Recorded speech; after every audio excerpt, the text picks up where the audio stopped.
one of the biggest challenges, I think, was probably on the weeks that we had Indigenous style content, and kind of being afraid that you might get asked questions about that when you're just learning like everybody else.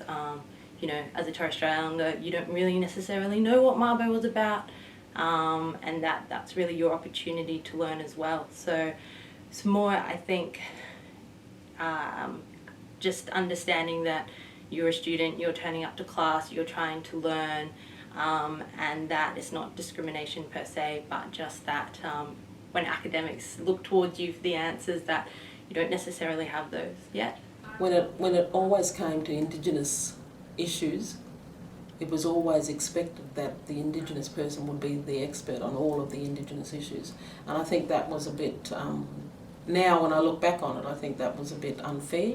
I think they should have actually did their own research about it, should have found out, reasons why it's important to teach, to think, to understand Indigenous ways of being and systems of knowledge.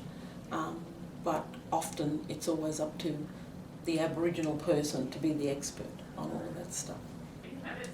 I guess feelings of uncomfortability, feelings of disappointment, feelings of not being safe, because if you're subjected to answering a question that's expected for the tutor or the person in charge to answer that question, then you're put in a position of a position of unsafeness, I would say. You're unsafe. I wouldn't be asking Aboriginal students what they think about all of the Aboriginal issues that you're talking about and things like that.